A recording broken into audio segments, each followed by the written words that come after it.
Alrighty. Well, hello and good evening to everybody who's joining us tonight. We have about 109 people registered tonight, so really happy that everyone's enjoying these programs. This is the fourth one that we're doing in the Just a Short Line series. These kind of extra tri-state presentations every month, so really glad that you guys are enjoying them. So tonight what we're going to do is we're going to take a tour of the railroad. So a lot of people who are unfamiliar with the railroad often ask me when they see pictures of it, like, where's this? I can't picture this. Can you give me a frame of reference? So that's what we're going to do. So I have tons and tons of pictures of the railroad, and I could literally tour you every single inch of the railroad. But what I decided to do is just pick one era on the railroad, and that's the 40s and 50s. Kind of my favorite era on the railroad is when the railroad was most active, most profitable, had the most amount of action going on. I took all the photos from that, put them in order from Aldine to Summit, all the branch lines, all the interchanges. And also with my upcoming book coming out, I also have a number of maps that are going into that book.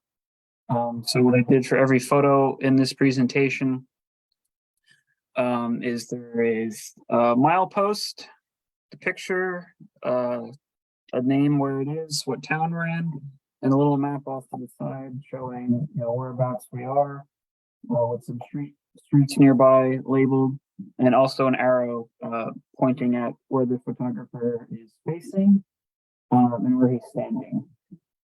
So it should give you a really good frame of reference where all these pictures are taken. So as you're going through this tour of the railroad, I want you to picture your little kid in the 40s and 50s taking a ride in the cab of a steam locomotive.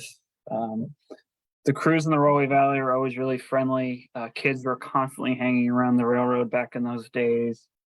I mean, you can see right here in the middle picture, you have a little Sharon niece with Frank Frote going for a cab ride. On the right is a picture Bill Young took, taken from the fireman's side of 15 going for a cab ride. On the lower left, there's a young guy in the picture riding the footboard. So picture your ride along with the crew, these guys on the railroad in the 40s and 50s. So here's a map of the railroad with modern roads listed out and all the different stations that the railroad had over the years shown on this map to kind of give you a sense of where we're at. So let me just get the laser pointer here. So this is Route 22 here. This is the Garden State Parkway. This is I-78, which you're traveling home today on I-78. I don't envy you. And this is Route 24 up here. So the railroad went through the borough of Roseville Park, borough of Kenilworth, township of Union, township of Springfield, city of Summit, and the township of Maplewood up in Essex County. So this is the railroad's main line. It stretched from Aldine all the way up to Summit. It was 7.1 miles long. Then there was the railroad's Lehigh Valley branch, which was just a half mile long, that went from a connection with the main line in Kenilworth down to the Lehigh Valley Railroad in Roseville Park. There was the Rahway River branch, which went from 1 mile near where the railroad crossed North Michigan Avenue, all the way out to nearly the Rahway River, where there was usually a big industry located out at the end of the branch, right down to the middle of what is now modern day residential Kenilworth. And there was the Newark Heights branch, which went from Branch Junction in the middle of Union, just north of the Route 22 crossing, for 3 miles, all the way up to what the railroad called Newark Heights, which is in Maplewood. So we'll cover all the sections of the railroad in order that I just showed them to you here. We'll also take a look at the railroad's interchanges. So down here at the bottom, the railroad connected with the CNJ. That was kind of its primary connection in those days. probably handled about 60 to 70% of the interchange traffic that the Rahway Valley had. We'll also look at the Lehigh Valley branch, which was the Lehigh Valley Railroad, which was the second busiest connection that connected at Roselle Park. And then lastly, we'll look at the Lackawanna connection that was made up at Summit. So first, the main line. So the main line extended from the connection with the C&J at Aldine up to the Lackawanna at Summit. Main line was 7.1 miles long. Went through station connection at Aldine, went through Kenilworth, up through Union, Springfield, Baltusrol, Summit. There's a grade at Tin Kettle Hill, a bit of a hump in the tracks, and then up here was a pretty stiff grade called Springfield Mountain, which ranged from 2 to 5%, which is a real hell of a hill. But let's start out down on the C&J. So this is down at the C&J. So the Rahway Valley didn't have any tracks that went into Cranford.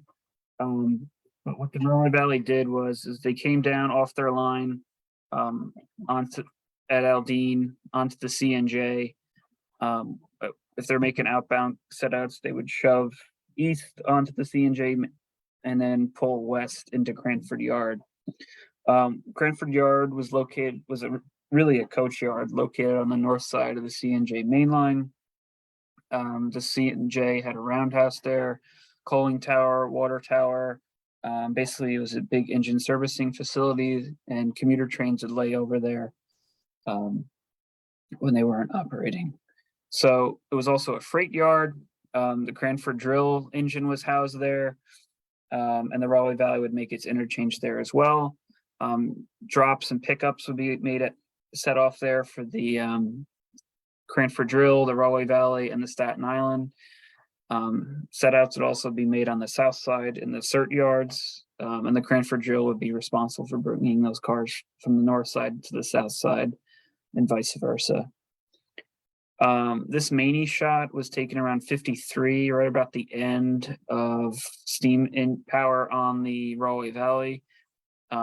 So it looks east along the C&J main. Pretty good train for the Rahway Valley that day. You can see the pedestrian overpass for Aldine, the tower for Romarovsky Brothers, which is only recently now gone, and the Lehigh Valley crossing overhead. This is a shot from 1947 of number 14 down at Cranford Yard. Frank Frote wedged himself in the window. I don't know how he's operating that locomotive in that position, but he is. It's kind of an interesting shot. This is number 13 down in front of that water tower and coal tower that the C&J had at Cranford Yard to service all their steam locomotive. The Rahway Valley never coaled or watered here, at least not with any regularity. In 1950, there was a bad storm in this area, and the water tank that the Rahway Valley had in Kenilworth was severely damaged. So for a time, the Rahway Valley was taking water here at Cranford. This gives a pretty good overview of what Cranford Yard looked like. So this is taken from the Aldine pedestrian bridge that was at the Aldine station, which was a commuter station until 1954. So train had come off the Rahway Valley, back down, clear the switch, and is now pulling west into Cranford Yard. In the distance, you can see all the C&J commuter coaches, some various freight cars, and in the way distance, you can see the coal tower, water tower, and the roundhouse way off in here. But you can see how big the yard was. It stretched between the main and all the way up to North Avenue, which is now, Quick Check, Wawa, a couple old warehouses up in here. And if you go behind the Quick Check, you can see some of the tracks that are still left in here. So Aldine was just literally a short stroll east on the east end of Cranford Yard. That is where the Rahway Valley physically connected with the CNJ. The Aldine station was wedged in between the Rahway Valley's track that curved to the east and the CNJ mainline. Coincidentally, when they built the second CNJ Aldine station in the 1910s, they accidentally built a corner of it on the Rahway Valley's property. So because of that error, as long as the station stood, the CNJ had to pay the Rahway Valley $1 a year in rent for that one little corner of their station that was on their property. It was a commuter station, not a very heavily patronized station. There was a freight office in there. On the south, this is the north side of the tracks. The station was about where Sun Tavern's parking lot is now. The main station is on the north side. There was a pedestrian bridge that went over top. And on the south side, there was an Aldine waiting shelter, which is kind of difficult to find pictures of. This was Rahway Valley 14 in front of the Aldine station. Pop Snyder's standing down here beside the tender. He was an engineer on the Rahway Valley in those days. You can see the station just behind the engine. And you can see the steps from the overpass to the right. Interestingly enough, there was a gauntlet switch here in front of the station because the tracks were filled in. So they needed the gauntlet switch to have the points on the east end of the gravel, and then the frog was all the way out here. This is the actual switch between the Rahway Valley and the CNJ, just a short little walk east of that last picture I just showed you. This is number 13, making some switching moves right at the switch. So in those days, before the Aldine plan changed all of this, the Rahway Valley curved east and folded into track 8 here, and then track 8 only went a little bit further up into the Lehigh Valley embankment, and it folded into track 6. So before 1949, track 6 was still mainline track. So, and the Rahway Valley can only fit a few cars between their switch and the end of track 8.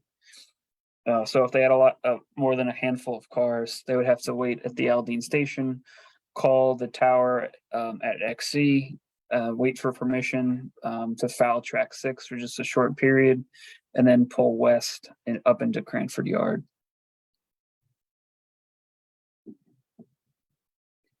Here's another angle taken from nearly the same location up on the pedestrian bridge at Aldine.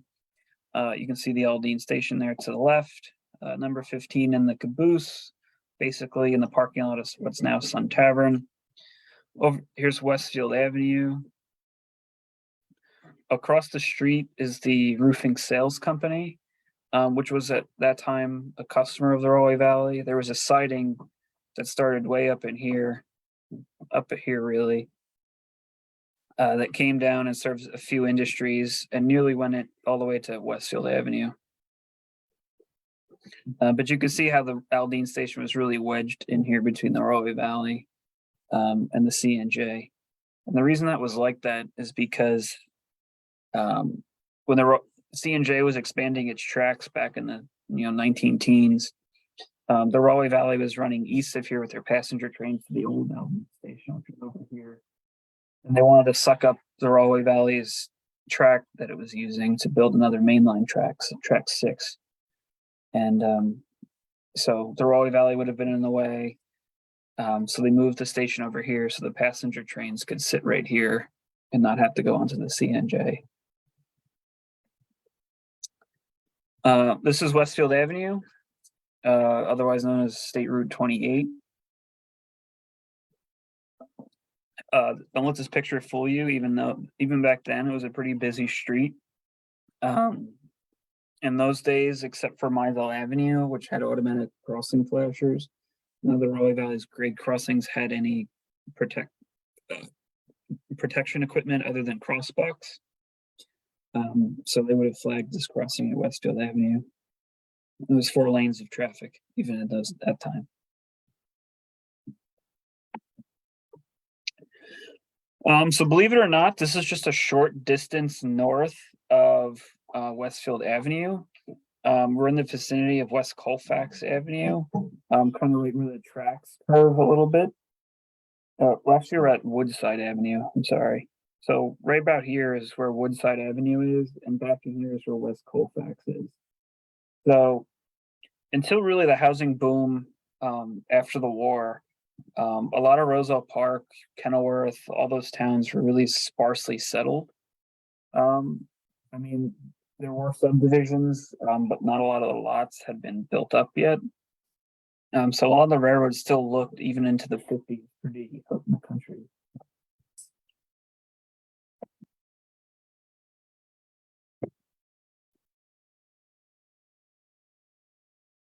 This shot was taken at the curve between what's now West Colfax Avenue and Fatute. So this house back in here actually sits on Fairfield Avenue, right in here, wedged between the railroad and the Garden State Parkway. So this is after making their morning pickups from the C&J. That's John Enright on the pilot, standing up on number 13. What's really cool in trying to find locations of these pictures is not as many houses these days are as changed as you would think. This house actually still stands at the end of Fairfield Avenue. And because of the way the windows are arranged is how I was able to figure out where this picture was taken. A little bit further railroad west, but directionally east of the last picture. This is right between Fatute Avenue and South Michigan Avenue. So if you go there today, Fatute and South Michigan come together, and those two streets and the railroad form this little tiny triangle of property. I believe it's a gas station now. But back in those days, it was called Carlick Brothers, and they sold coal. So that little siding you see there, right under the switch underneath the locomotive, was their siding for Carlick Brothers. You can see the switch stand back in here. But the siding was super short. The property was super small. Even today, it's super small, and the siding could only accommodate one car.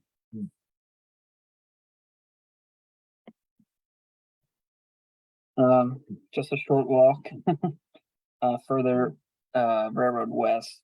This is South Michigan Avenue. Right, you can see the crossbucks up here in the distance. Even today, the center line on the road is still kinked like this, which is pretty neat. And to the right here was the canteen, which is a favorite watering hole of the Rahway Valley crews before, during, after work sometimes.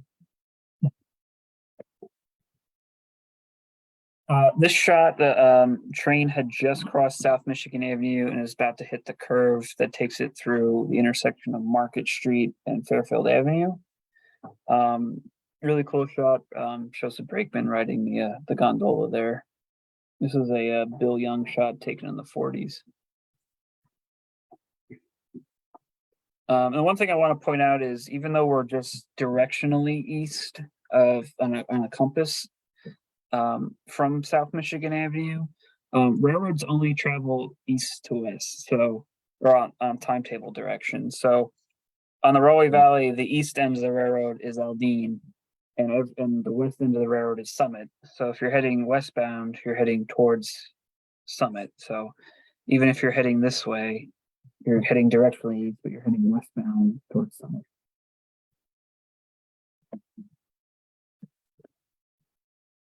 And the arrows are off. We're actually over here. This is the curve just above. This is Market Street right here. So there's a neat grade crossing in here. So Market Street and Fairfield Avenue come to an intersection right here. Today it's pretty busy. There's traffic lights and stuff there.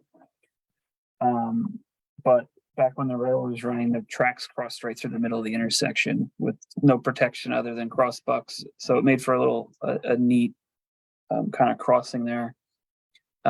This is the train heading eastbound towards Aldine. Back in here, you can see the lock joint pipe, and right back in here is where the Lehigh Valley branch would break off, right in here.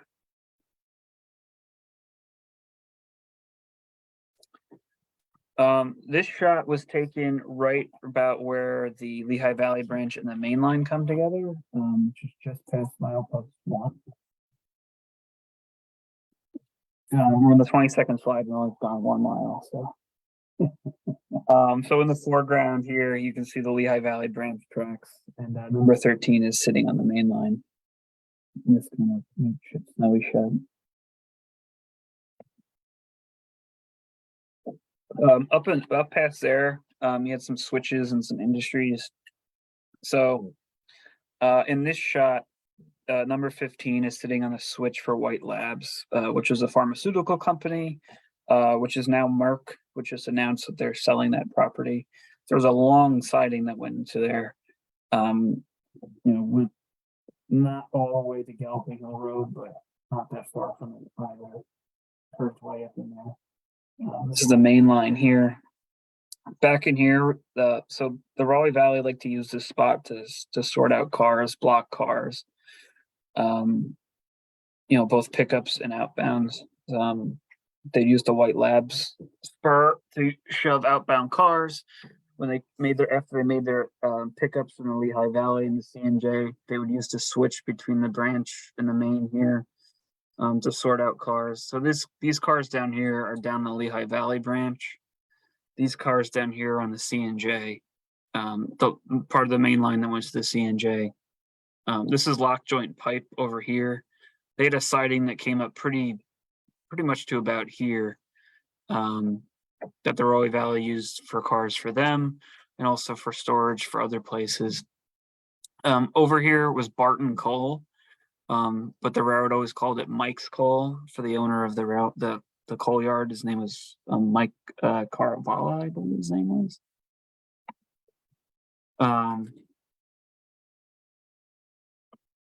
And there was also a siding that went into there. When it became disused as a siding for Mike's, the Rahway Valley would also use it for car storage.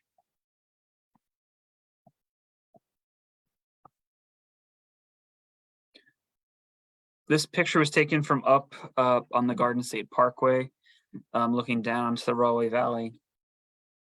So this number 15 here is sitting on the main. This track back here is that White Labs spur that I mentioned earlier, and back here is lock joint pipe. Lock joint pipe manufactured cast concrete pipe for like culverts and things. Pretty big facility.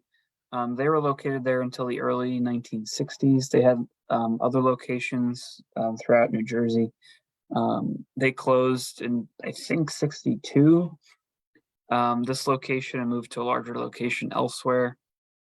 But their siding still remained for years after, and the Rahway Valley continued to use it for car storage.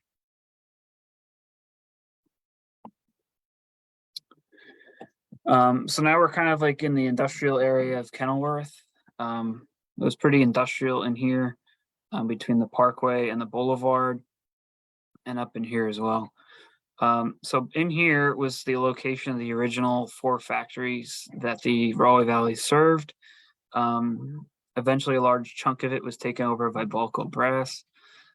So this spot here, this is the Volco Brass siding. This is Volco in the background. This is the main line. So the switch for this was actually on the directionally north side of the boulevard. 2 tracks came across the boulevard, and 1 track went into Volco. The other one was the main line. And this track went for quite a ways. Back in here, there was also the Protexel Corporation, which manufactured wood preservatives. There was Rothfuss Coal, and there was also the Papyrus Company, which manufactured crepe paper. This is a really good shot that kind of gives an overview of the whole industrial location for the most part. These 3 buildings in here were Volco Brass. This is the boulevard right here. You can see that siding that I just showed you that picture of heading off to the right here. Here's the main line. And then up in here, This was originally, this building was American Circular Loom until 38. Then it became, this whole facility up here became Carpenter Steel before they moved to Union in the after the war. And then after that, the property got split, and this became Reduction and Refining Company. And then this became Libby Owens Ford Glass, which was just a distribution warehouse for plate glass.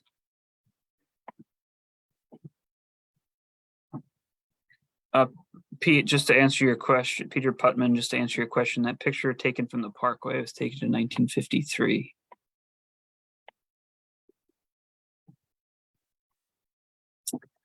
This shot shows number 14 crossing the boulevard. You can see one of the buildings that we just showed in that earlier overview of Volco Brass. Again, you can see that siding that comes through the street and into Volco Brass.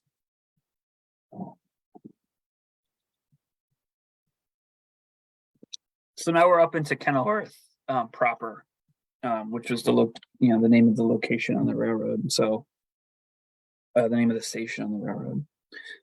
So this was the Kenilworth station, built in the late 1890s. After passenger service went away, it became the main office of the railroad. So that's what it is here in this 1950s shot. Upstairs were kind of the main offices for George Clark, his son Bob Clark, and George Clark's secretary. Down on the first floor was where the agent sat, kind of down here. In the 50s, they had a Kenilworth agent and also a general freight agent working out of here on the first floor. Over in here, in that time, was George Clark's apartment. George Clark was the president and general manager of the railroad and became so dedicated, borderline obsessed with overseeing the railroad, that he converted this old section of the station into a personal apartment for himself. And then over here was storage. This is kind of a good overview of the railroad's yard at Kenilworth in the 1940s. So on the right here, you see the Kenilworth station or Kenilworth offices, the main offices for the railroad. There were little driveways coming off the boulevard on both sides of the tracks. So in these days, you always see cars parked in front of the station. Over here, you can see the freight house, which is kind of awkwardly located because it was right next to the main. So if they're offloading, packaged freight or something from boxcars or a pilot of one of the locomotives, it couldn't stay there for that long because it'd be in the way of the main. Over in here, you can see the engine house. So you see number 15 there in the house, and either 13 or 14 to the right. Speeder parked in front of the steam engine. And the railroad only really there's 2 tracks into the engine house, the original wooden engine house. And the back in here was basically one track that the Rahway Valley had to store anything for themselves. Over here, you can see the caboose. For a short time in the 40s during the war, they had a second track in here. There was a big coal pile that they had where they were stockpiling coal during the war. So the Rahway Valley put a second track in here to access it around the storage track. And this big black object that you see here is actually the tender of Rahway Valley number 12, which after they scrapped the locomotive, they kept the tender for some period of time. You can also see the water tower up on the main line. It's another overview shot of Kenilworth. You see 15 on the main, boxcar on the storage track, number 12 before the engine locomotive itself was scrapped, hung out back here on the storage track for years. You see number 13 in the engine house, and you see the Kenilworth office here to the right. In the 30s and 40s, there's actually these awnings over the windows. They're described as dark green, and this station was painted like a candy apple green. The station wore a lot of different colors over the years.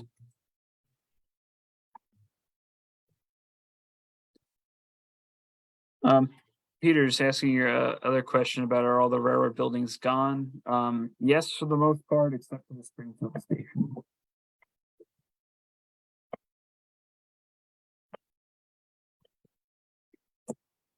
This picture shows that freight house that I said was right on the main line. It was a kind of an odd design building. It was really just a shed up on stilts. So the railroad would spot boxcars here. They would unload package freight for local consignees. The railroad would deliver it to you in their station wagon, or you could come down to the freight house and pick up your package freight. And back in those days, before UPS and FedEx, I mean, the railroad really was. You'd call Railway Express to get your package shipped. Everything from bubble gum to fire hydrants. The Rahway Valley shipped and would go to local consignees. It would go to the towns. Jane Smith living down the street. The schools would order new bricks and stuff and school books and things that would come through the freight houses and the team trucks. This shot from the early 50s shows the water tank and the coal bunker that the Rahway Valley had. So the Rahway Valley would get coal for its steam engines and gondolas. They would be unloaded by hand and then reloaded into the steam locomotive tenders by hand. I think the coal bunker fell out of favor because of where it was located on the main. And they really like to use that big coal pile that was used to be located back in here. There were a number of storage sheds over in here. This is the sand house that was built in the 50s and the sand bin. And then over here is the diesel fuel tank and pump house that the Rahway Valley had to fuel its diesel engines. It was built just before number 16 arrived in 1951. It's a much earlier shot taken in the early 30s. Kind of shows how the Rahway Valley did with what it had. It didn't have a ton of money, never really did. And it made do with what it had. The engine house was always in a sad state of repair. In 1926, they were able to cobble together enough money to buy this nice new water tower. This was the original sand bin over in here with the sand dryer in the back with a stack. This building here with the weird pitch-shaped roof, that was the original Doty station that was located by Route 22. After it was no longer used as a station, they brought it down here to use this for storage. This is the engine house. This is where Carl Neese worked with usually one or two shop assistants. It was a very Spartan building, pretty long building.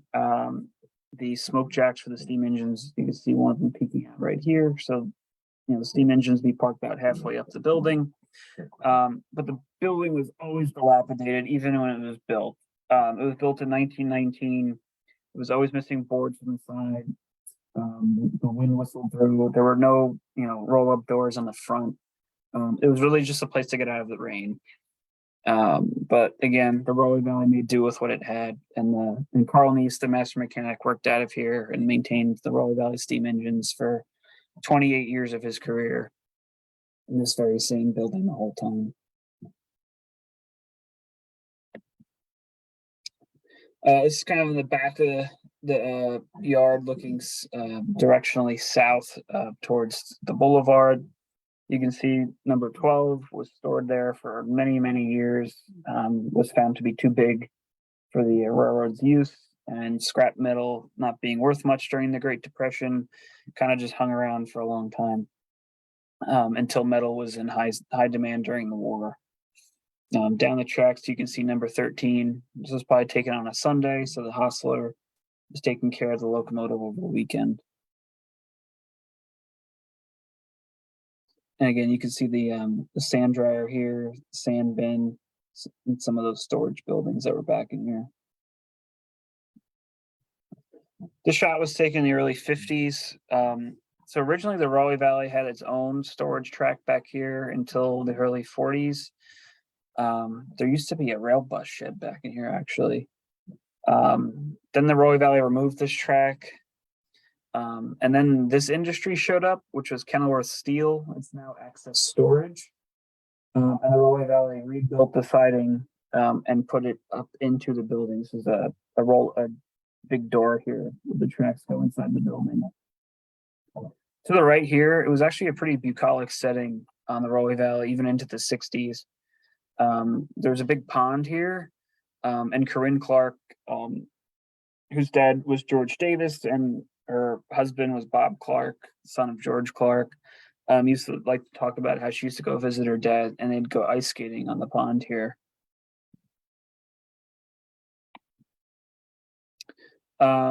So this is looking just about the other direction from the previous photo. So number 15 is backing down around this curve here.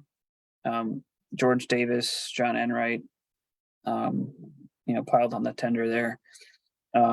Right here is that coal pile I was telling you about that they stockpiled during World War II, that stretched this far back into the along the tracks. To the left here, as you can see that pond again, and to the right, this is still is Galloping Hill Golf Course. So really just looked like it was out in the country back then in the 40s. A little further up the tracks into that curve, starting to head up the grade called Tin Kettle Hill. This is that same pond. It's a really nice Bill Young shot. I forget how many cars he wrote on the back of this print, and I forget how many cars it was, but he said there was some sort of record for how many cars they could get up Tin Kettle Hill if Frankfurt had a running start.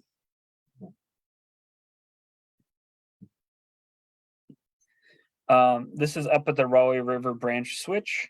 So this is where that 1 mile branch broke off from the main line. So number 14 here is sitting on the branch. This is the main line. Back in here was an industry called France Campbell and Darling. This is kind of a fun picture because this is Harry Williamson standing on the footboard of the locomotive, thumbing his nose at the photographer. And this is that industry, France Campbell and Darling.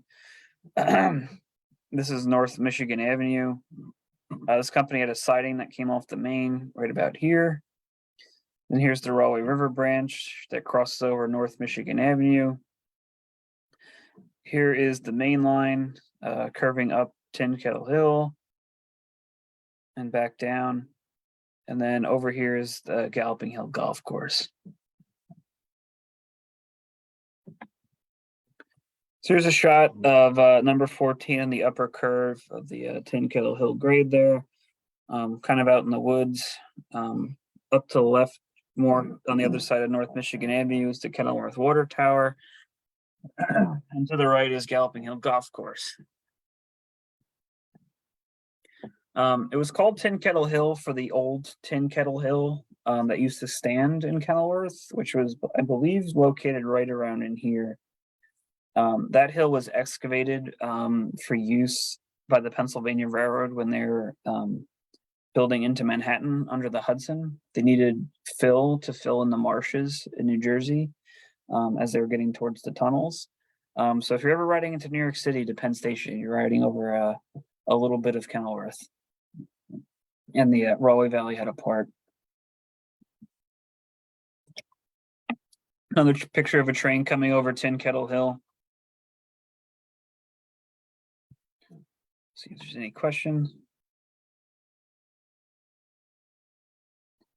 Question from Tom, number 12 was too big. What was the wheel configuration? It was a 2-0 consolidation. The problem was not the wheel configuration, but the weight of the locomotives. Too heavy for the railroad's infrastructure. A question, when was the Rahway River branch abandoned? 1990.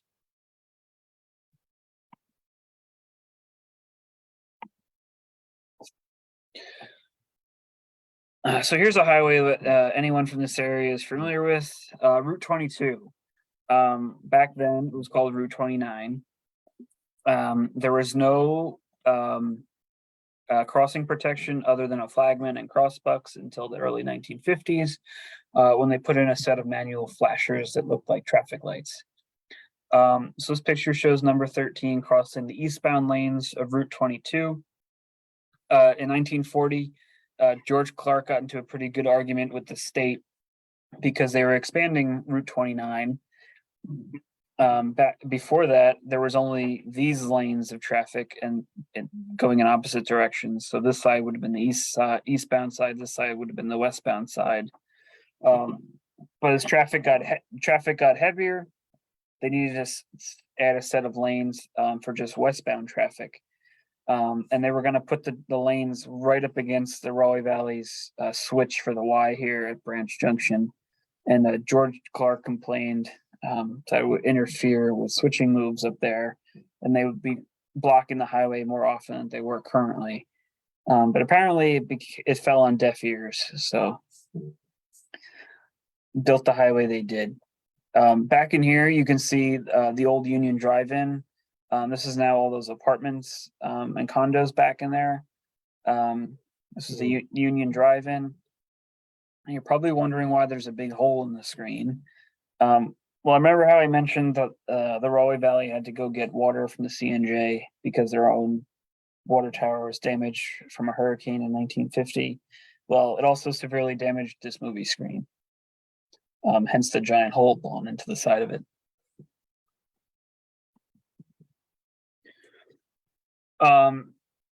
This picture is pretty interesting because I live right down the street. This picture was taken between Route 22 and Liberty Avenue. Rahway Avenue wasn't even built yet, which would be right back in here. There's all those industrial buildings in there now. Not much of anything going on. The only real industry in this spot at this time was down in here around the Y. Starting in the 40s, they started building this spot up. Carpenter Steel had moved into this location in 1946. That's what this stack is here for, way down in there. There's a scrapyard down in here. Gelb Machinery was in here. Smith Tractor was here, was a heavy equipment dealer the Rahway Valley served. George Clark was actually friends with the owner of Smith Tractor. So anytime a car came in for Smith, Clark would write epithets on the side of the car. This shot shows Rahway Valley train crossing Liberty Avenue, which if you're familiar with the area today, this looks nothing like this anymore. Liberty Avenue is a pretty lightly traveled road back in those days.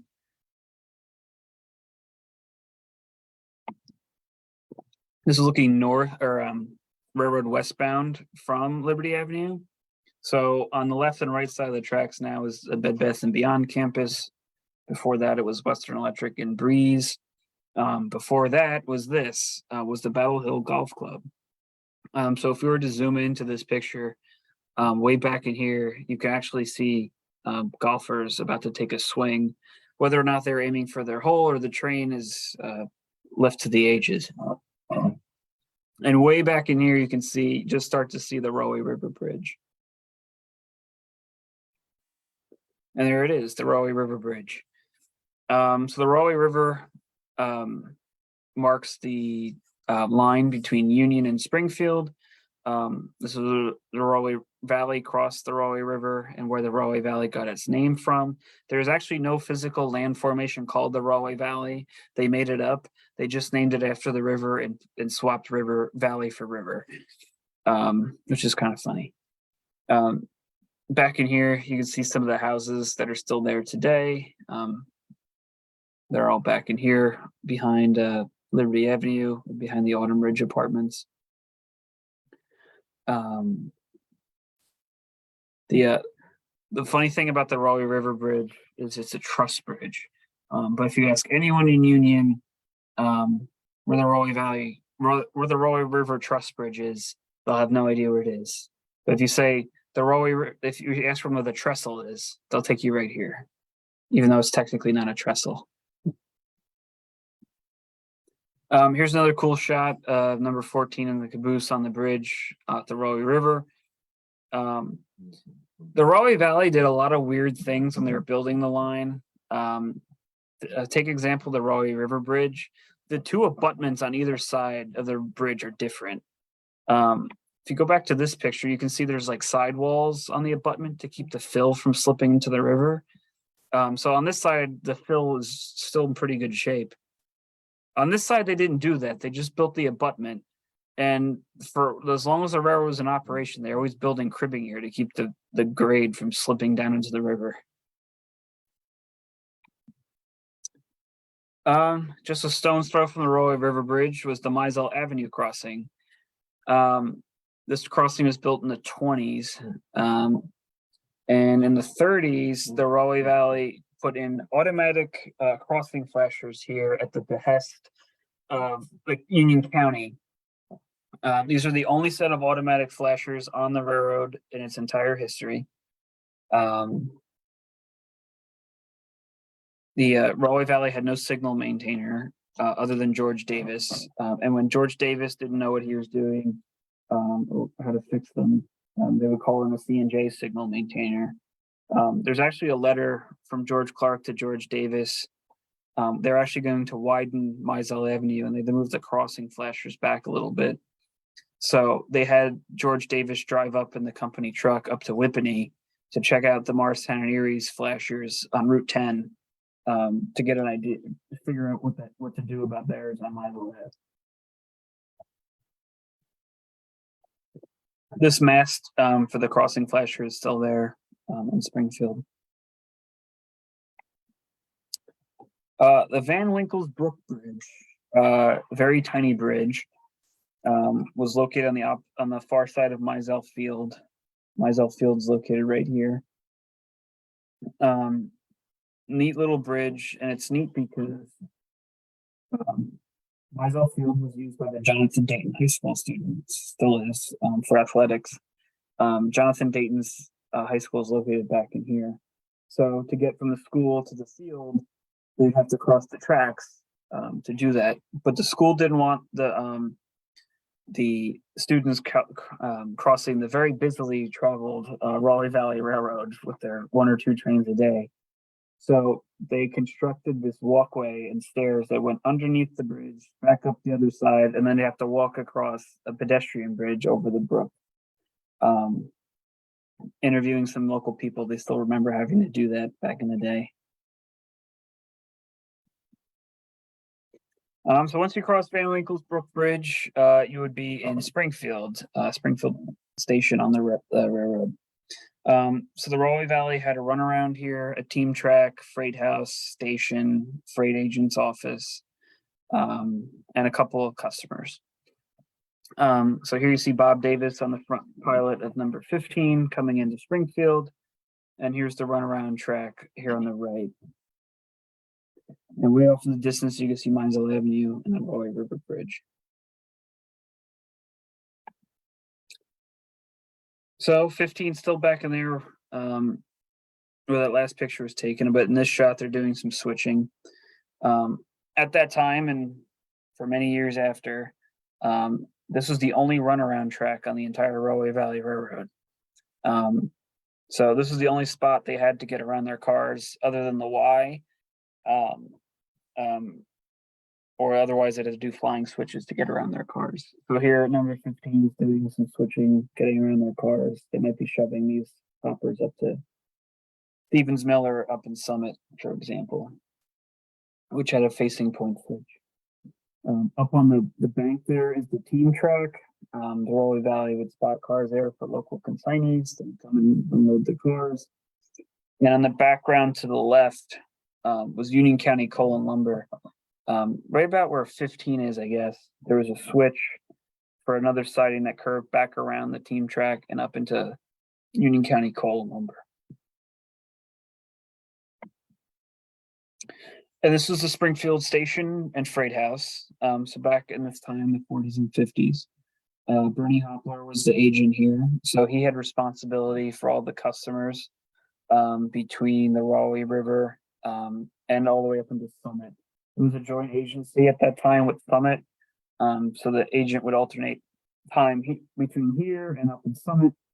Apparently Bernie Hopler really drew the ire of George Clark because he was always burning up the phone And there was lots of letters back and forth between George and Bernie, with George complaining about the very high phone bills of 50 cents that the Rahway Valley was receiving from the Springfield station. Right in front of the station is right about where the runaways, the other end of the railroad, folded back into the main. This switch stand here is for the team track. Again, the Rahway Valley did really weird things. They put the freight house not on the team track, but on the switch for this team track. So if they were to spot cars here, they would be very much in the way. In the background, you can see the lumber shed for Union County Coal and Lumber. So this is a train crossing Mountain Avenue. Very busy road today. One of the fun stories I heard about this grade crossing is Bob Davis, who was the conductor at this time, didn't like to connect all the air hoses for all the air brakes on the train. He only a few cars on a 10 or 12 car train. And this is basically the bottom of the grade that went up to Summit. So one time they were coming eastbound from Summit and into Springfield, and they had to stop to flag Mountain Avenue crossing. Well, Frote went for the brake and had the brakes locked up, and the train still wasn't stopping because he didn't have enough brakes from all the disconnected air hoses on the rest of the train.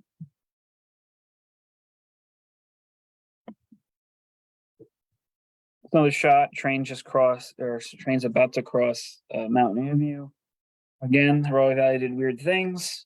They originally built a freight house on the west side of Mountain Avenue here. That's that same freight house that they originally built in 1905. Now, the town of Springfield complained that trains were spending too much time at the freight house and blocking Mountain Avenue. So rather than move the building, which they did numerous other times for other buildings, they just built a whole new building on the other side, which is exactly the same dimensions as this one over here on the switch for the team track.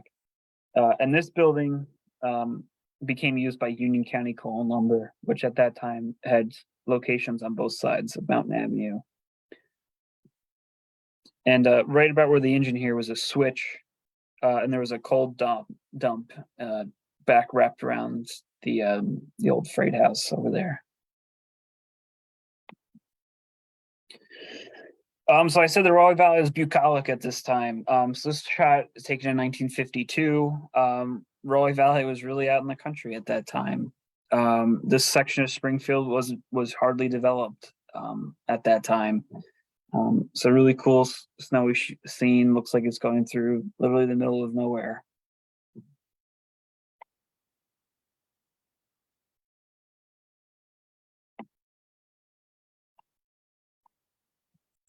So just a little further up the track was the Rahway Valley's Baltusrol Station, which you could arguably say was the whole reason the Rahway Valley was built, because the owner of the railroad, Louis Keller, owned Baltusrol Golf Club, and he wanted exemplary service, passenger service, and accommodations to reach his golf club.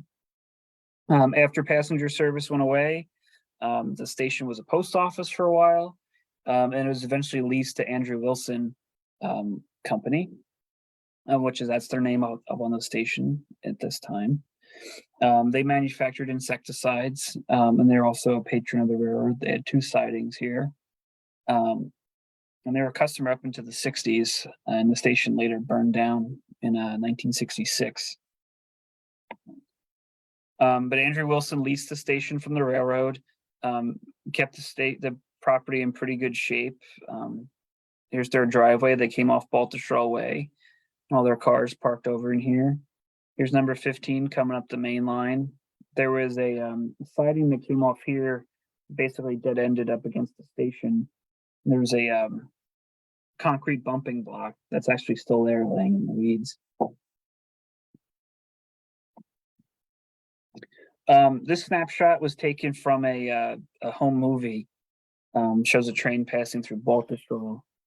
Again, really unrecognizable today. Today, if you were to take a shot here, first you'd be standing in the weeds, and if the weeds weren't there, you'd see Route 78 crossing over right about here. Here's that siding I mentioned that dead-ended against the building there. But you can see the crossbuck for Baltusrol Way. There's a grade crossing right about here, milepost 5. The road still crosses there on the tracks, but they got a little bit rearranged when they built Route 78, from what you see here. One of the roads got completely rearranged was Bryan Ave. The railroad crossed Bryan Ave as it was climbing up Springfield Mountain. Basically, Bryan Ave used to come this way. And when 78 came through, they rearranged all the roads in here, and this grade crossing was completely removed. So this crossback here is for Bryan Ave, and this is Rahway Valley train working up through here on the grade. Back in here is like the temple now, and there's a housing development in there. So now we're up on Springfield Mountain. There was a kind of a little picturesque meadow here for many years, where photographers used to like to come and take pictures of the trains that they literally battled to get up the hill. It was a very, very steep hill in railroad terms. It got as steep as 5% in some spots, which is like really steep. The Rahway Valley had pretty small engines. If they had a heavy train, they'd have to cut part of the train off in Springfield, bring part of it up, and then come back and get the rest. They called that doubling the hill. This shot's pretty cool because if you look inside the caboose, George Clark actually let a bunch of Boy Scouts ride the train one day in 1950.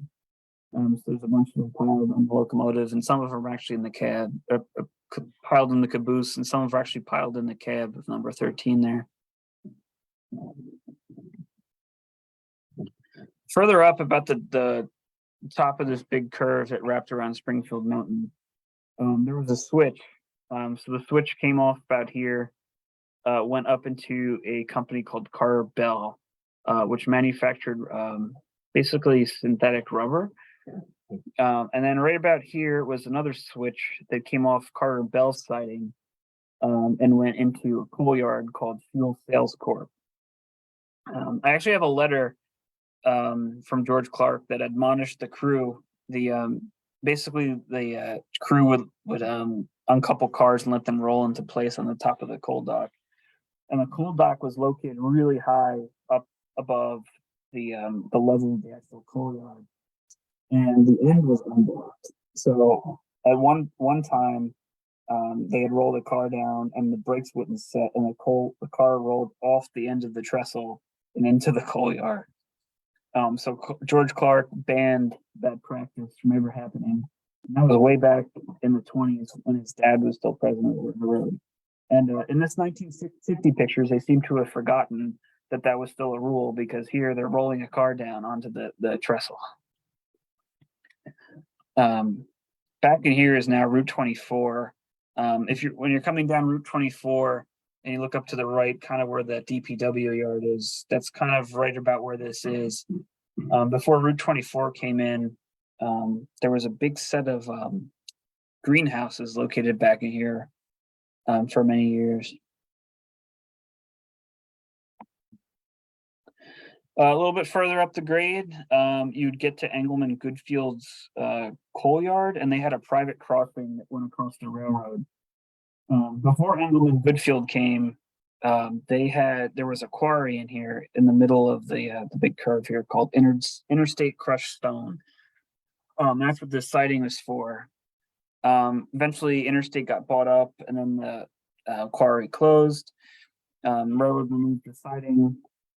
And then Engelman Goodfield came in and took over part of the old quarry site and wanted the siding back for offloading of coal hoppers. There was a private crossing here. This is kind of up by Bryant Lake Park. This is part of Carter Bell over here in this corner. Rahway Valley actually had a pretty serious grade crossing accident here. Rahway Valley had a bunch of signs here: crossbucks, private property, private railroad crossing, and apparently they're coming up the hill whistling for the crossing, and they T-boned a truck in the early 50s. This crossing's all gone now. This is all apartments and things in here.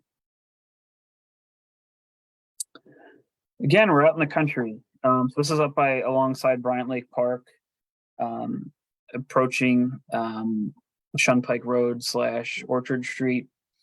Really out in the woods.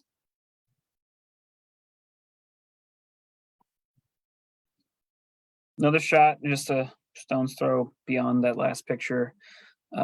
Number 15 coming up through the woods. They're about to cross Shunpike Road there. Power lines are still there. Bryant Lake Park will be down off here to the left.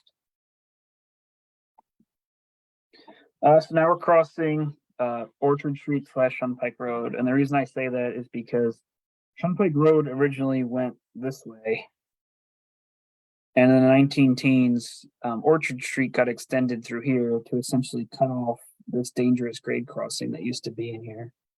So technically, where the railroad crosses the road here is Orchard Street, but everyone calls it Shunpike Road, including the railroad. There are actually two bridges here. Before this road was cut through, there was a siding here for the quarry that's behind the locomotive for Commonwealth Stone Quarry, later Hudai. So the siding was still there, the main was there. So when they undercut the road and they put in these bridges, they had to put one bridge in for the main line and one bridge in for the siding. And again, nothing the Rahway Valley ever did made sense, so the bridges didn't match. This is up at the quarry, Commonwealth Quarry. It was originally the Commonwealth Stone Company, then it became North Jersey Quarry, and then finally became Hudai. The quarry stopped shipping stone around the 1940s, but the railroad still served the quarry because they eventually constructed this big batch concrete plant in the 50s. So at that time, after the war, the economy was booming, the housing boom, stuff was being built everywhere, including roads and highways. So there's a big need for already mixed concrete in the area. So they constructed this big batch cement plant, batch plant up at the old quarry, and the Rahway Valley would bring in carloads, and they would get mixed at the batch plant there. It was actually a pretty steep siding. So the Rahway Valley is heading upgrade this way here. The switch was, behind the photographer. The siding would come down grade a little bit and then start heading up at a pretty steep grade up into the quarry. Pretty decent distance up into here. This is now a Union County maintenance yard in here. So just a short distance west of the Commonwealth switch, there's a little rock cut for a short distance, and then the railroad headed out onto a pretty high fill. So Bill Young climbed up onto the side of the cut here to take this shot of 15 heading up towards Summit. This is that high fill there, so looks like we're out in the mountains. High fill here. Down below there was a culvert. I'll show you in the next picture. Number 14's in the back there, working its heart out, shoving these cars up to Summit, up this steep grade. So right on the Springfield Summit border, right here, still is a culvert that passes underneath the railroad. Again, the Rahway Valley did a lot of weird things. So either end of the culvert is a different width. For some reason, literally right in the middle of the culvert, the two different size culverts come together. It's very weird. But this big concrete or rubble here was actually a dam. So the Rahway Valley had this big fill here. And then there was the culvert that went underneath for this brook that followed the border between the two towns. In the 19 teens, some reverend from a local church wanted to build an ice skating pond out here in the woods for their congregants. So he built this dam up against the railroad to basically flood this spot and make an ice skating pond. Well, in the 19 teens, there was also a really bad flood in the area. It blew out the dam, and with it, all the water out of the pond blew out the grade of the railroad. As far as I know, the dam was never reused, and the ice skating pond never came back. But even today, over 100 years later, the remnants of this dam are still sitting there in the woods up against the grade. So now we're up into Summit. This beautiful shot shows number 13 crossing over Russell Place. Of all the bridges on the railroad, this was the highest one with an underclearance of 20 feet. The kids used to always love to walk the tracks, and once or twice a kid fell off this bridge. Unfortunately, looks like a cold, snowy day, but the caboose stove must be piping hot because this guy's hanging his head out the window of caboose 102 as they're heading up to Summit. This bridge is still there today. The next bridge that the Rahway Valley would have crossed was Ashford Avenue, still there. At one point, some kid had written line L on the side, which is kind of funny. Another funny story is that, steam locomotives spew cinders, and a lot of them are and embers and things. And the Formicella family lived right over in here, and Mrs. Formicella had a line of laundry out one day, and a Rahway Valley steam locomotive came through, and one of the hot cinders torched her entire line of clothes. So Mrs. Formicella wrote a very angry letter to Mr. Clark, president of the railroad, demanding that he replace all of her missing clothes and he listed all of their prices. And Mr. Clark wrote back, it says, is this the price for new garments or used? I'm pretty sure the garments that you had hanging out in your clothesline were used garments, so we're only going to pay for used garments.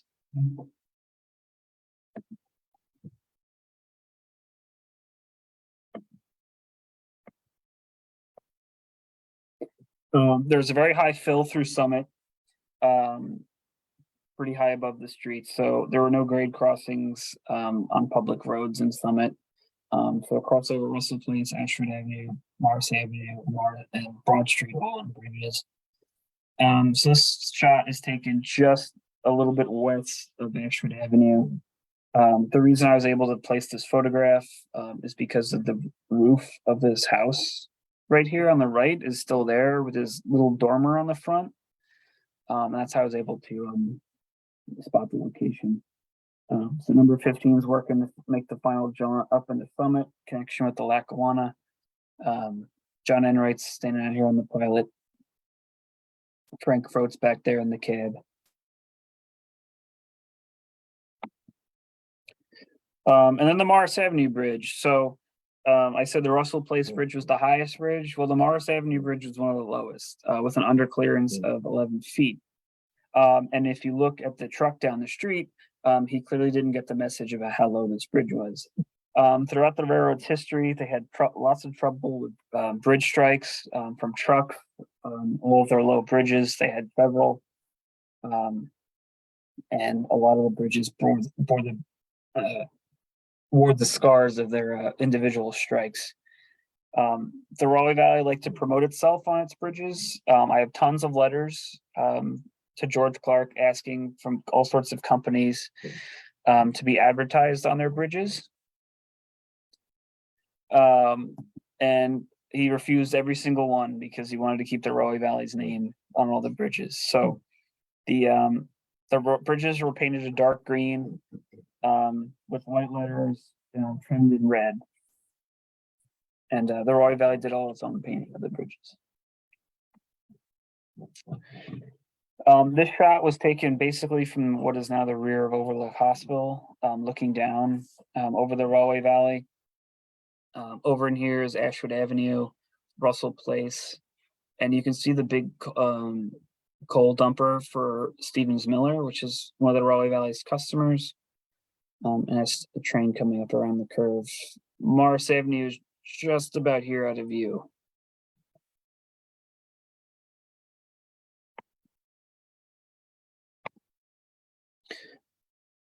So once you get past Morris Avenue, you had to go through the cut through Overlook Mountain. This was the last and hardest part of the Rahway Valley to build because they had to blast through this rock cut, this the face of Overlook Mountain. This spot here, number 14, is on the lead into the Summit freight track, team track, and freight office, formerly the Summit Station. So 14's on the lead here of the team track, and then over here is the main. So this location today is actually the trailhead for the Summit Park line. The Tri-State Railway Historical Society has actually installed a sign here memorializing the Summit Station and the Rahway Valley. And there's actually this picture on that sign in that exact spot, and you can see the same face of the mountain right there, which is pretty cool. So just past the lead into the Summit agents off this Summit team track was the Broad Street Bridge. This is a very spindly bridge, very lightly constructed. Had a weight capacity of 169,000 pounds, which kind of restricted the Rahway Valley as to what they could pick up at the Summit interchange from the Lackawanna. Back here, you can actually see the Lackawanna Railroad, and then right here is the Eastern Fuel Company. So while the Eastern Fuel Company had a siding off of the Lackawanna, it was also a Rahway Valley customer. Apparently the Rahway Valley had rights to come down the old hold track and drop cars on Eastern Fuel's coal dumper. And Eastern Fuel Company was owned by the Formicella family, whose clothesline the Rahway Valley set on fire. Apparently, as penance for that, the Rahway Valley let the Formicella Construction Company store construction equipment at their Summit Station years later. Here's number 14 up track, up on the team track. Basically, this is the parking lot now of the Overlook Hospital Apartments. That's where this is taken. The Rahway Valley in the 40s and 50s would shove cars in here for team track customers, local consignees. The Rahway Valley, George Clark actually let a scientist store his laboratory car up here for a while, and the price of the storage was one good 10-cent cigar.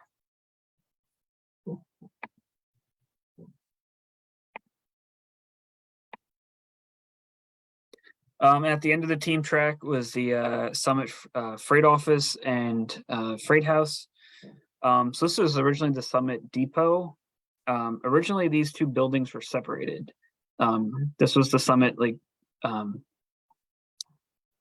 passenger station, and this was the Freight House here. The Freight House used to stand over to the right from here. But after passenger service ended, there was a canopy over here for passengers to wait under. They pulled that down, moved the Freight House over here, and attached the two together to make this kind of weird looking building. The freight office here closed in 1948, and then everything was consolidated with Springfield. The station stood until the 70s when the Rahway Valley sold this property in here to Overlook Hospital for that apartment building. All right, so we're at the end of the Rahway Valley main line, and now we're up on the Lackawanna. Here's number 13 and Caboose 102 up on the whole track. They just came off the Rahway Valley. Whole track extends back here. This is where the Rahway Valley would make a lot of its setouts to be picked up by the Lackawanna. And then back here is the Lackawanna's Morrison Essex division, electrified for MU cars. And the Rahway Valley is heading west up into the lower Summit Yard to make some pickups. Here's a Lackawanna local freight drill coming east through Summit. The Rahway Valley switch located right here, and we'll look up in a few minutes up into where the Rahway Valley actually made its interchange moves.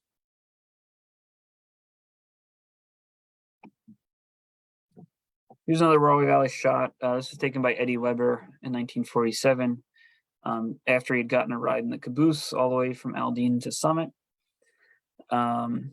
It looks like they just made some set outs back here on the whole track and are pulling back up. And we'll go make some pickups in the yard and then head back down, back onto their own track. So this is what Summit Yard looked like back in the 50s. So over in here, you have the two main tracks. And then down here are the three low tracks in the lower yard. The Rahway Valley would make their interchange in here, pick up cars. If they had to make a move further west of here, the Rahway Valley had no rights or no approvals from anybody to, for anyone officially to go out onto the other railroads. No one was qualified on the other railroads' signals or territory. Basically, they were told if you see a green light, go. If you see a red light, stop. So sometimes they couldn't make set outs on the whole track, and they'd have to go out west into signal territory, and the tower operator would just hold for them while they made their move. Another fun story is sometimes they would use too much water coming up in the summit, and that the Rahway Valley didn't have a tank up here anymore in the 40s and 50s. So they'd have to use the Lackawanna spout, and the tower operator would hold for them to go get their water. And the Rahway Valley would get billed $1 per fill up, and George Clark would remount the firemen for overusing the water. Up top here was from upper freight yard, which the Lackawanna used for local consignees. Local people would come and pick up all these cars. This track here where the MUs are is the only track of the upper yard still here, and it was the only electrified track in the yard, which is probably why it's still there. This is called the Hill City track. And the reason it's called the Hill City track is because eventually it used to go past the end of where it ends now into a coal yard called Hill City Coal and Lumber. And all the way to the right, you can see the Summit Freight House. There it is, the Summit Freight House, which is located up against Broad Street. There's a really neat piece of track equipment here, a speeder towing a little trailer with a piece of equipment for catenary service, working on the catenary. And the old Railway Express truck at the freight house. And here's another shot taken from up on the street bridge, looking down into the upper Summit yard. You can see the freight house back in there. Here's the Hill City track, and then here's the lower yard in Maine. Originally, there was a back in the early times, there was a turntable in here to turn locomotives for the Gladstone branch.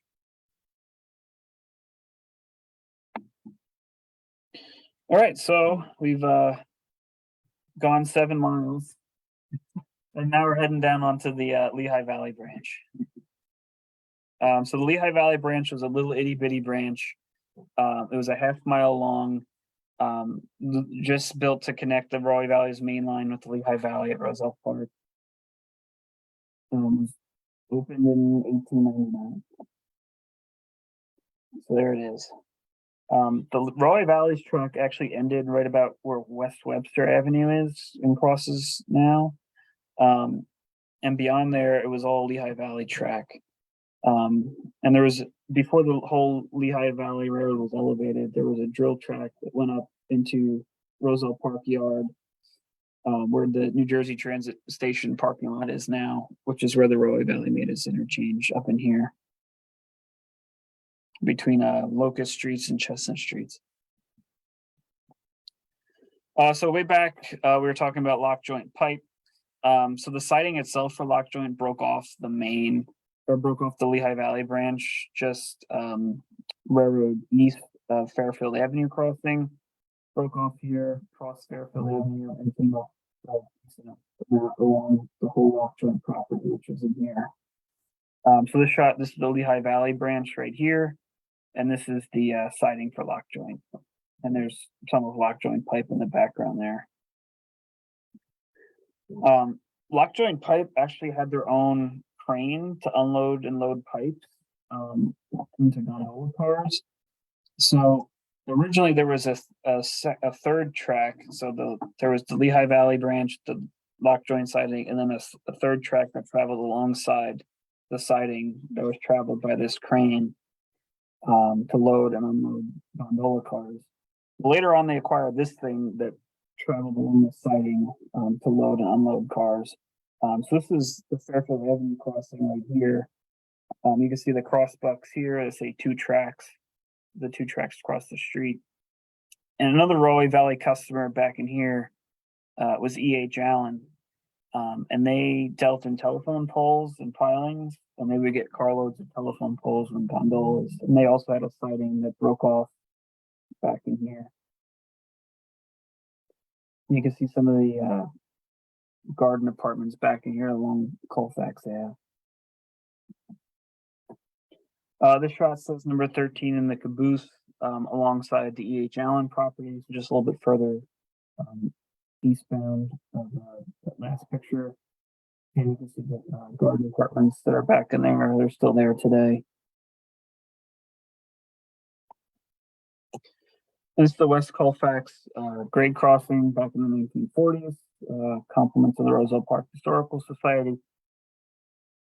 Very different today, and the tracks were actually just removed from the street a few years ago.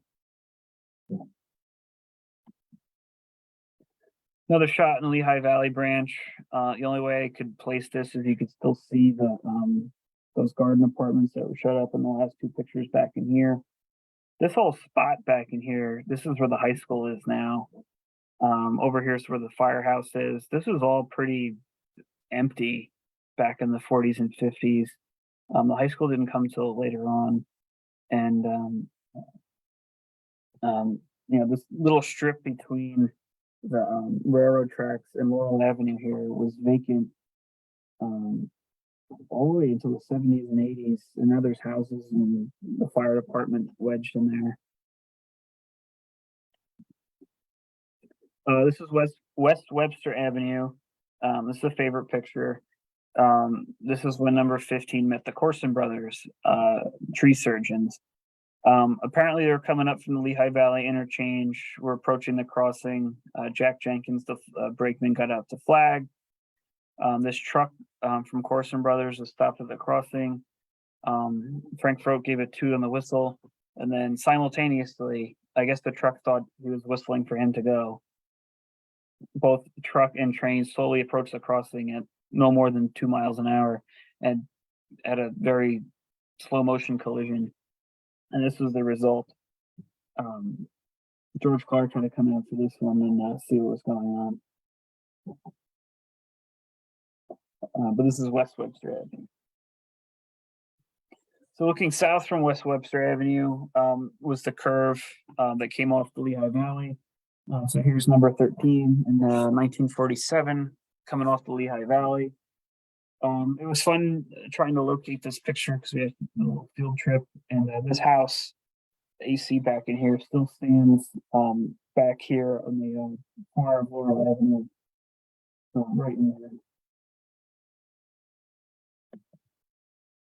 there. Here's another shot looking, further into the curve. Number 15 coming up the Lehigh Valley, quite a few cars. And the Lehigh Valley in the background, back in those days, still at grade level.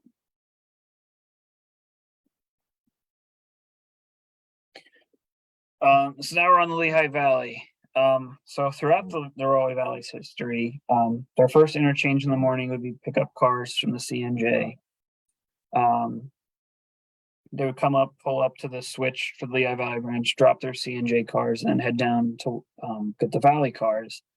Well, the Valley cars were never there when usually never there when they showed up. And in the 40s, 50s, 60s, 70s, it was the case.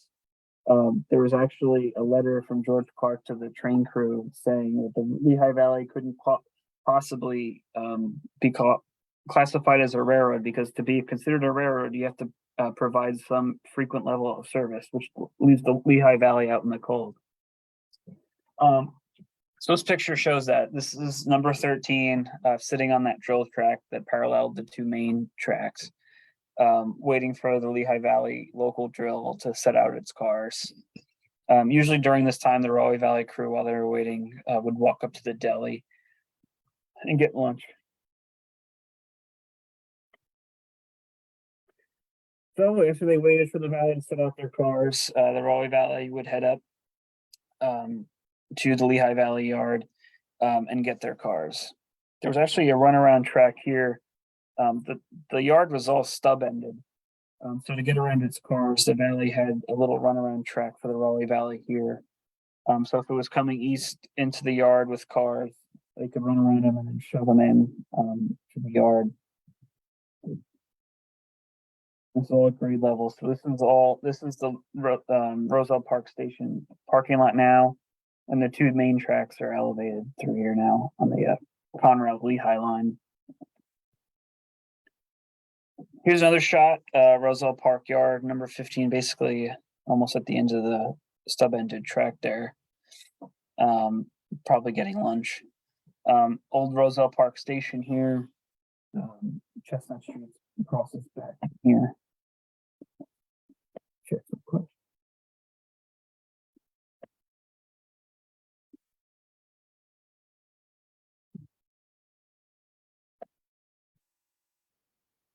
Was this some picture of the Summit overpass color eyes? No, those shots I showed you up in Summit were original color slides. Here's another cool shot from 44, actually taken right after a grade crossing accident. Looking west along the Lehigh Valley. Across Chestnut Street, you see the crossing shanty. So all these gates are manually operated, and there would be a person posted here who'd had the responsibility of lowering the gates every time a train blasted through. Over here's the Roselle Park Station, where also the freight agent was posted, and the Lehigh Valley freight office. Here's the two main tracks. If you were to look really far in the distance, in this picture, you'd see the bridge that crossed over the CMJ, way down in here. And then to the right here is the Roselle Park Yard, where the Lehigh Valley had its steam track, and also the Rahway Valley made its interchange. Rahway River Branch. I get a lot of questions about this little itty bitty branch and what it looked like. So the Rahway River Branch was built in two sections. It was built out to North 20th Street by 1898. And then in 1900, they extended it nearly to the Rahway River to reach the Palmer Leather Works. In the 40s and 50s, back at the end of the branch was the American Laundry Company and Gehring Plastics. There was also National Tool and Allied Steel were the main customers in the branch. Here's a map of it. It was only a mile long, even shorter in later years. For some reason, I don't know why the railroad did this, because there was nothing here when the branch was built, but they put this really tight S curve in the middle of the branch, which in later years, when they get Monsanto, which was the last customer at the end of the branch, at the end, we'll get these big copper cars of plastics, and the curve made it really difficult to get them down in there. This is another still from a film from the 30s or 40s. Basically shows number 14 shoving a cut of cars down the branch across the crossbuck there is for North Michigan Avenue. Before the 1960s, there were no runarounds on the branch, and all the switches for the branch were facing point switches. So when the Rahway Valley went down the branch with cars for customers down there, all the cars had to be shoved in for the whole length of the branch. And here's looking the other direction from North Michigan Avenue. Back in those days, it was really the middle of nowhere. In this heavily developed residential section of Kenilworth. The two brakemen riding up on the top of the boxcars that are being shoved down the branch. This picture was taken from North 21st Street. Number 13 is coming back off the branch with a gondola car of some sort of steel structure. might be coming from Allied Steel. These houses back in here still stand on 18th and 17th Avenues. You can still pick out this house in aerial views with its weird dormer that it had. Again, there's houses on top of the right of way here now.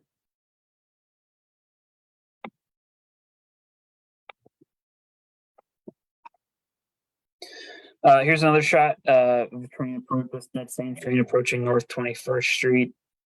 The Rahway Valley crews from the 40s and 50s talked about like having to stop for cows in this area of Kenilworth, which is just unimaginable today.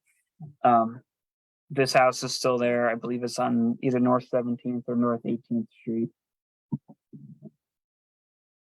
You can see way off in the distance the Watchung Mountains. The same Watchung Mountains, Springfield Mountain, the Rahway Valley had to climb to get up in the summit. This is another shot taken somewhere along the Can Branch. I took a shot at guessing where exactly it is. This shot was taken in 1950. Cool color shot of a number 15 pulling a boxcar off the branch. Again, you can see those Watchung Mountains off in the distance. Some houses have been constructed off there to the left. And based on the pile of dirt here in the foreground, they must be doing some more construction in the area. So this shot was taken east of Monroe Ave, up on the upper curve of the S curve. Rahway Valley had trouble for years with people encroaching along the Can Branch here. It's officially called the Rahway River Branch, but the train crews always called it the Can Branch because in World War I, American Can Company was located at the end of the branch. I'm sure the residents love the plumes of thick black smoke coming through their neighborhoods. Cool shot. So Rahway Valley, 1940s and 50s, there were no radios. Everything was done through hand signals, and shoving all these cars down the branch to these customers for a mile made for some interesting maneuvering and hand signaling. So in this picture, train's just about to cross Monroe Avenue. John Enright's up there on the top of the boxcar, relaying hand signals back to Frank Frote, back in the locomotive.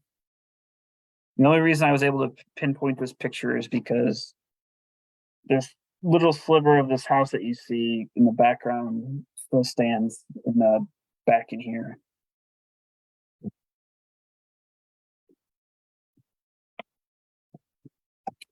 And this last shot that I'll leave you with is somewhere along the Can Branch.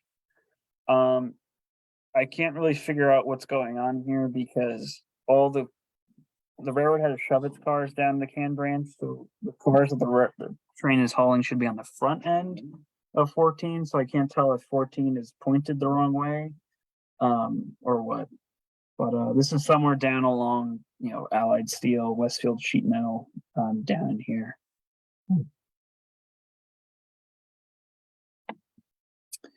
And last but not least, the Nork Heights branch. So the Nork Heights branch was the last part of the railroad to be built. It was built during World War I. It extended from Branch Junction just north of Route 22 in Union, across Morris Avenue, Vauxhall Road, Stanley Terrace, Crossfit Grade, Redcrew Street, and Maplewood, and then ended up at Nork Heights, about 3 miles long. Here's a map of it. The branch was severed in 1971 when I-78 came through, and after that, it only extended to this spot. So Branch Junction. So this was the Y located on the Rahway Valley, where the Nork Heights branch met the main line. So the Y made it the Rahway Valley able to do quite a few switching moves and block cars to get ahead and behind the locomotive for all the facing and trailing point switches along the branch. The train crews were really strategic with how they positioned their cars and knew when to move cars where in the train. and how to use the switches, the Ys, the runarounds to their advantage, the different grades in the tracks, different sidings and things. They had to be really. Bobby Heft, who was the last fireman on the Rahway Valley, said, any person who worked for the Rahway Valley for any decent amount of time became one heck of a railroader because of the primitive conditions on the railroad. So this picture is taken in 1947. George Davis riding the pilot of number 14, coming up the east leg of the Y. There was always junk piled up in here, always smelled in here, chemicals and things and dust everywhere. Kind of this soupy, grungy area. Another shot of 14 working around the Y. There was this driveway that went up along the side of the Y that went to the scrapyard up in there. Now it's Union Auto Wreckers back in there. Several different customers of the railroad located in here in the 40s and 50s. So back in the 40s and 50s, there was really not much of anything between the Y and Morris Avenue. There was no Rahway Avenue until the 50s. Not much residential development at all. There are actually farms still in here in the 40s and 50s. So the next anything of note was the Rahway Valley's bridge over Morris Avenue in Union. So this picture looks west along Morris Avenue. You can see Jaeger Lumber in the background, still there today. Looks very different than it does here. Jaeger Lumber actually had a pretty significant fire at one point, which burned down their lumber shed, and then they built some new buildings, which are the ones that are there today. You can't see it, but off to the left of here was the Rahway Valley's team track for Unionbury. There was a little freight agent's office there, and to the left of that was International Paint, which is another Rahway Valley customer. Off to the right, and I believe I have a picture of it, was Ideal Dairy Farms, which is another Rahway Valley customer. They didn't have a siding, but they would get things off of the team track. The only thing recognizable here today is the road and the bridge abutment. The bridge abutment was built for 2 tracks because the Rahway Valley thought that there used to be a trolley line that used to come up through here. The Rahway Valley thought the trolley line would want to build a connection up and over their track and run a parallel track to their branch up into Maplewood. So all the bridge abutments, the Rahway River, Newark Heights branch were built for 2 tracks. This picture looks east along Morris Avenue, basically from the intersection of Lucent's Road. Ideal Dairy Farms over here to the right. Any Unionite who lived there back in the time likes to talk about how they remember the cow heads on the billboard at Ideal Dairy. To the right, Jaeger Lumber, and you can see the Rahway Valley's Morris Avenue Bridge in the background.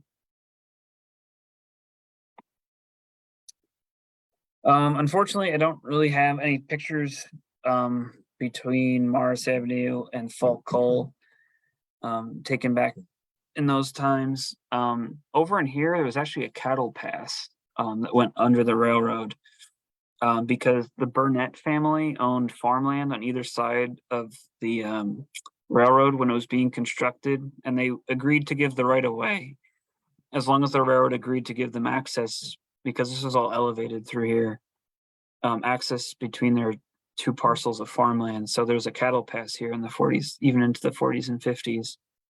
Nowadays, this is a street that goes behind for all the condos back here and back behind Hannah Caldwell School. But there were 2 customers over in here. Elastic Stop Nut was located here. And then over in here is Falk Coal. So this picture shows Falk Coal's coal silos with a couple of hopper cars spotted there. The Rahway Valley was for the majority of its history, hauled a lot of coal for all the coal yards located along its route, which went to heat the furnaces of homes and businesses and commercial and industrial properties. And Falk Coal was the last coal yard that was in business, and it stayed in business through 1972.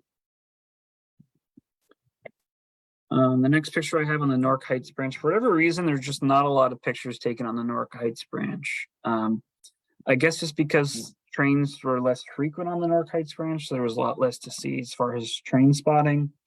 But I do have this picture of number 15 at Boker and Company, which is located on Rutgers Street. Boker manufactured knives and cutlery. Next to Boker was Croydon Company. And also back in here are industries I just don't have pictures of. I don't even have a picture of Stanley Terrace Bridge, but Heinz Steel was located here. American Concrete Pipe was located here. They also manufactured pipe like Lock Joint did. Over in here was Kingston Coal. Mapes and Sproul Steel Company was over here. And then Geiger Engineering was over here. And they manufactured prefabricated buildings. Later, that was Monmouth Paper. And over in this corner was Atlas Roofing. And over here, you can see I-78. Railroad never crossed 78. There's a road bridge here now. And this is the back of Hollywood Cemetery.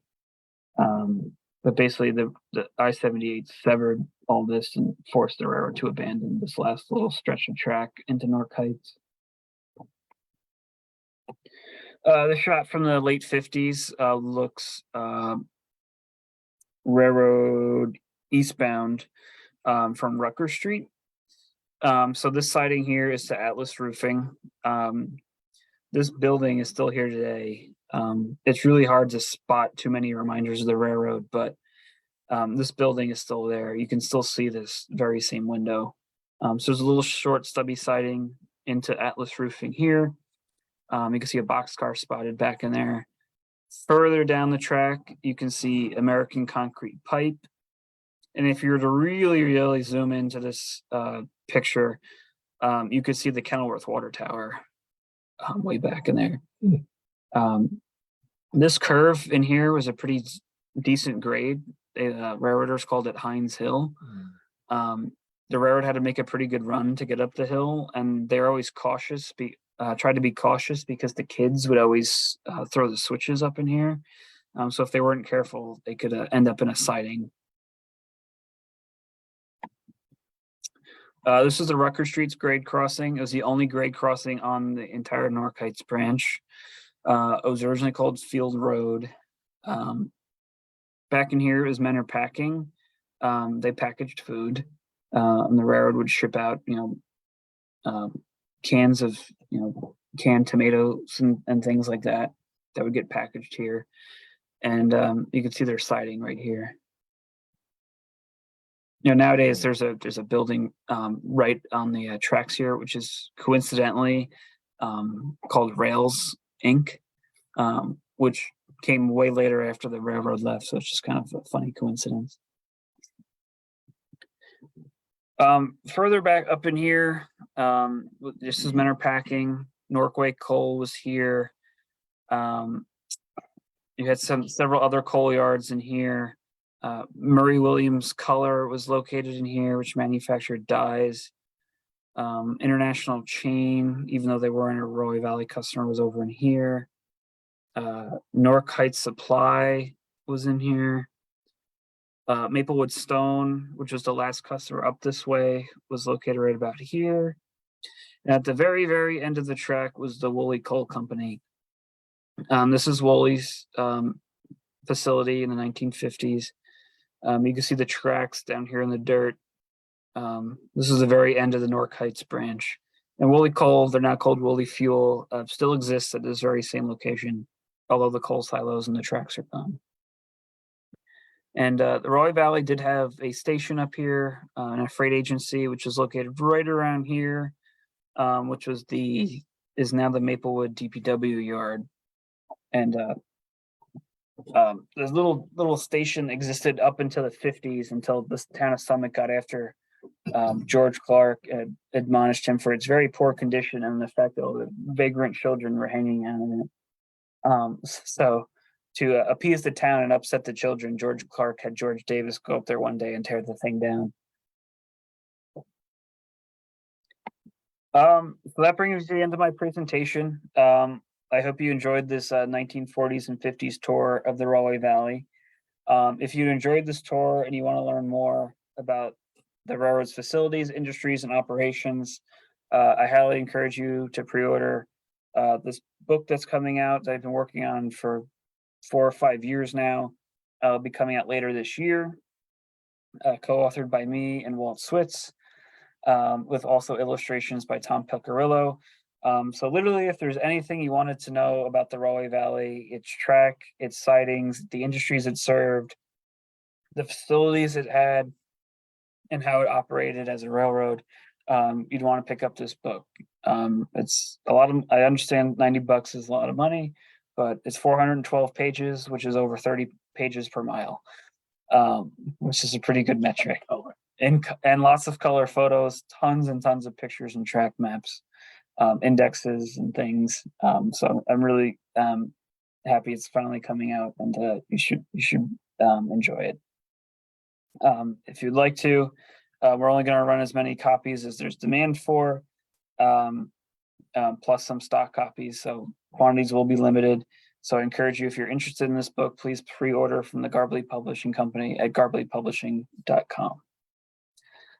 So at this time, if anyone has any questions, please feel free to drop them in the Q&A, and I'm happy to answer them.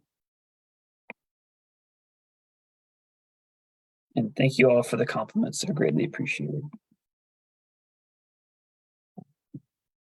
John asked, didn't the Rahway Valley have golf special trains to Baltusrol in 1980? Yes, they did. So for the 1980 US Open, parking was at a premium in Kenilworth. So the Rahway Valley figured out a way to run a passenger, parking is at a premium in Springfield. And the Rahway Valley figured out a way to run a shuttle service using some borrowed passenger cars from Kenilworth up to Baltusrol. Was telegraph still in use at this time? Not in the 40s and 50s. The Rahway Valley, all their stations had telephones at that time. So George Clark would call the different agents at Unionbury, Kenilworth. Well, actually, he didn't have to call the Kenilworth agent. He just had to go downstairs. Nork Heights, Springfield, Baltusrol in the 40s and 50s was done as a freight agency, but Summit still was active. Tom asked, do you know if they were forced to lose any active customers when they had to abandon the track north of I-78? Yes and no.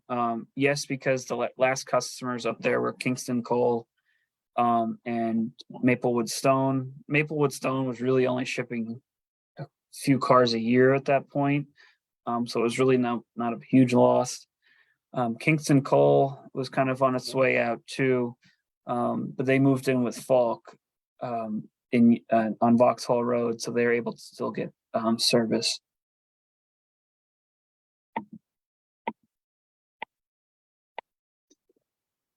What else do we have here? You're quite welcome for the presentation. I'm glad you enjoyed it. Nick Ozrak asks, when do we get the Rahway Valley virtual reality experience?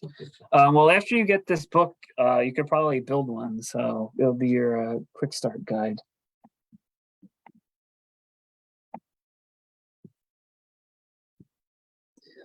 Paul Payton asks, very well done. Thank you, Paul. Glad you liked it. Did they do many excursions on the whole lines? Yes.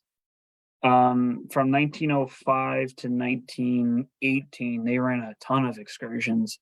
They partnered with the C&J a lot to run trips with the church groups in Summit, Short Hills, Springfield, Union, Morristown, to run trips down to Asbury Park and Ocean Grove.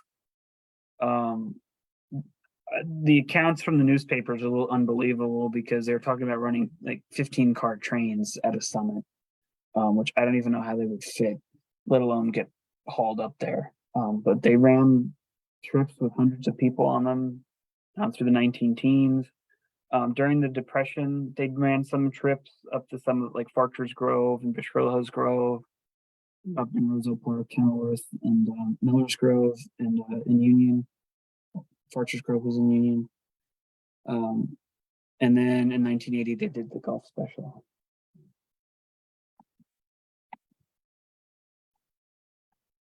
Check the chat. Well, thank you everyone for the comments. Very much appreciated.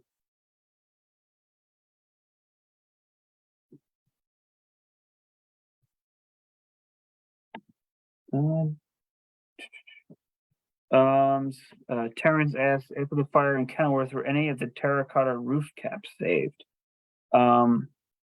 Yes, I know of 2 or 3 that still exist. A guy out in California has some that he used to live in Kenilworth, and I believe someone from the Kenilworth Historical Society has one. I've never physically seen them though.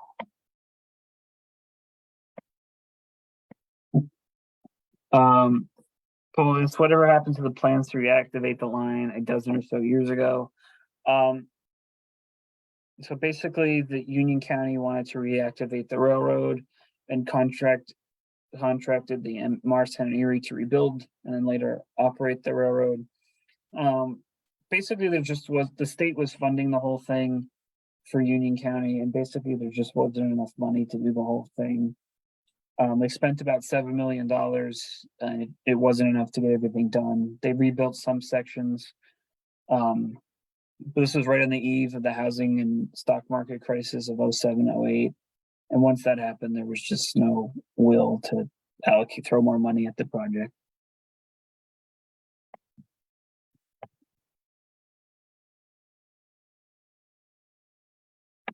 Okay, everyone. Well, I don't see any more questions. I'm glad you all enjoyed the presentation.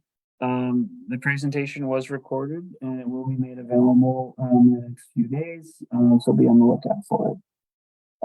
Thank you everyone for attending, and I'll see you next time at Tri-State's regularly scheduled meeting on the second Thursday of April, which will be at St. Elizabeth University with also a virtual attendance option, and we'll be looking at the railroads of Lake Capecon. Thanks everyone, and good night.